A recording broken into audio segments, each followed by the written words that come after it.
All right, this is the Buckeye Blitz on FanStream Sports, powered by DSP Media. I'm Jeff Thidahl. Follow me on X at @BitHappens, formerly Twitter, whatever. Follow me there. Send me questions, comments, whatever you want to do there as well. But thank you for tuning in. Like, listen, subscribe, do all those things with the great shows on FanStream Sports, again, powered by DSP Media.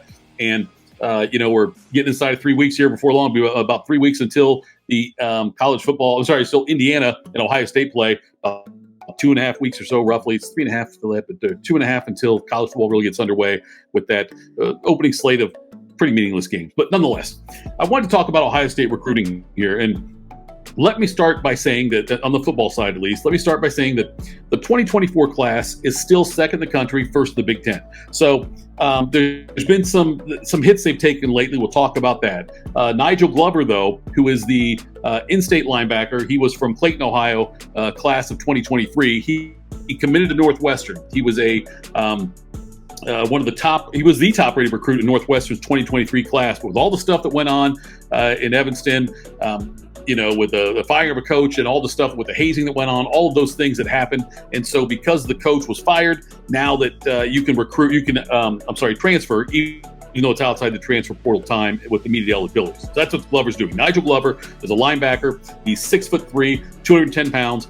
And again, he was from the state of Ohio, but he wanted to come to Ohio State originally, but the Buckeyes didn't offer him, so he goes to Northwestern. Then all this stuff goes out. So now he is actually back at Ohio State. That's where now they want him in here because of where the scholarship numbers are. They're at their max right now at 85. They cannot add him on scholarship in January. He's walk on right now. In January, he will be officially on scholarship at that point. He was looking at Kentucky, I think Michigan and Michigan State as well, before settling on coming back to Ohio State. But he looked at it. He was the number 10 player in the state of Ohio in 2023. Jim Knowles did go after him, but they did not offer him a scholarship, an official scholarship. So now we'll get into the news now that's not really great for Ohio State recruiting, and they've lost out on some guys that they were really targeting. And we'll start with the first one, KJ Bolden. He is the number 1 ranked safety, 5-star safety in the 2024 class, and he was strongly considering Ohio State. He is from down there in Georgia at the same high school where you get Dylan Raiola playing now. This year will be playing there before he goes on to Georgia. But KJ Bolden, he has committed to Florida State. And when I talk about these things, he was considering Florida State, obviously Georgia, Alabama, Ohio State, and Auburn, all schools that were looking at him. Again, the top-ranked safety, of course, all these schools are going to look at him. I will say these are all verbal commitments. So just like when anybody from 2024, 2025, whatever, commit to a school, they're all verbal things. And although sometimes they may hold a little more weight than others, but a lot of times it doesn't matter until they sign on the dotted line. Dylan Raiola, famously, the quarterback now I talked about before, down at Buford High School in Buford, Georgia, where he's at for this upcoming season. That's where Bolden was. Raiola committed to Ohio State very early on in his recruitment and came out and said, I'm a Buckeye. I want to do this. I'm going to recruit other guys to come to Ohio State with me. That's what I'm going to do. I'm a Buckeye. Can't wait. And then decommitted. You see that all the time with guys. There are guys that will commit and then they'll give a verbal commitment and then back off of it and go somewhere else as other schools still pursue them even though they do this. So KJ Bolden, though, does appear to be firmly committed to Florida State as of now, but that's where he's headed. Raiola was trying to get him to go to Georgia with him, but looks like that's where Bolden's going. So he's number 3 player in the state of Georgia, number 11 overall prospect across the country in the 2024 class. So a great player that Florida State is getting, but somebody Ohio State wanted. So there's a 5-star kid, class of 2024, Ohio State wanted, that they did not get. That's always troubling. Also, you remember just recently, Dylan Stewart, who is the edge rusher, who was down to Ohio State and South Carolina as far as where he was going to go. Those are the two. And it looked like most people, with their crystal ball they put out there, they thought that he would end up going to Ohio State. And he surprisingly stayed in state. He is the number 15 recruit overall in the 2024 class. He's 6'6", 245, out of Washington, D.C., but South Carolina, though, got him. And I shouldn't say in state, but South Carolina did get him, though, over Ohio State, which was surprising. So that's another 5-star guy Ohio State was in on that they lost, another defensive player.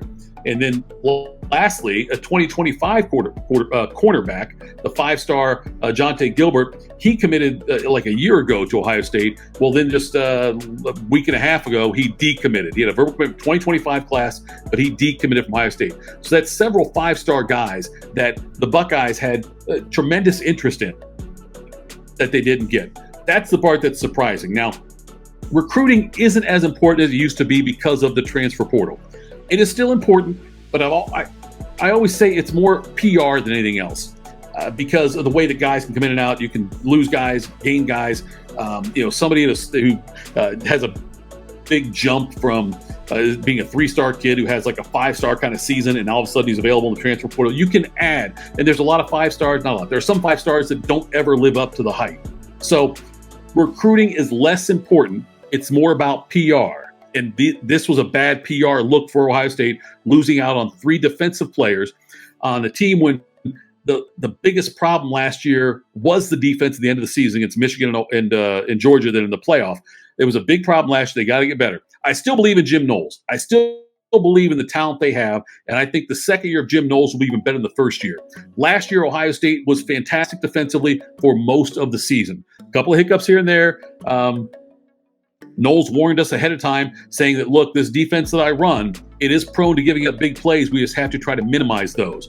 And they did a decent job. I mean, Toledo had a couple of big plays. Notre Dame had a big play to start the game. But by and large, they did a decent job of neutralizing the big plays, minimizing those until they got to the second half of the Michigan game, and then against Georgia, which Georgia scores on everybody. But I still believe in that. Now, the Buckeyes did get a 4-star cornerback in state, Aaron Scott Jr., to commit to Ohio State, make a verbal commitment there. He's in the 2024 class. So, but Ohio State, though, recruiting is not going to be what determines the strength or how great this team is. It'll play a part in it, but a lot of it's going to be on what they do in the transfer portal each year if they add, subtract guys. And again, you're going to see guys that outperform the number of stars they got and then want to go to a big-time program like Ohio State or Alabama, Georgia, Michigan, whatever. But that's going to happen. The transfer portal, you'll see guys cycling in and out that are better fits. And I like the fact that Ohio State has Jim Knowles in a full season now, a full recruiting cycle of guys he wants to have coming in for 2023. And some of these guys in 24, whatever, or 25 that are decommitted may come back around if Ohio State's defense is really something special this year, and Ohio State gets in the playoff and competes for a national championship. That could change the decisions. Some of these guys that have either chosen elsewhere or decommitted like Gilbert did, or they might be able to bring in other people from other schools that are committed just because based on what Ohio State is able to bring. So keep an eye on that. More recruiting news. It's not sky is falling. It's a bad few guys it's bad that a few of the guys they really wanted, they missed out on. And no doubt they're going to be fine this year, though. Ohio State, and the second year again under Knowles is going to be better, and Jim Knowles will be better than the first year. So excited about that. We're getting so close to the start of the season. Can't wait. Bust out your Ohio State music. Get ready for it, but it's coming up soon. Follow me on X. Again, I'm at That Happens, and this has been the Buckeye Blitz on FanStream Sports, powered by DSP Media. Thanks so much for tuning in. Go Bucks.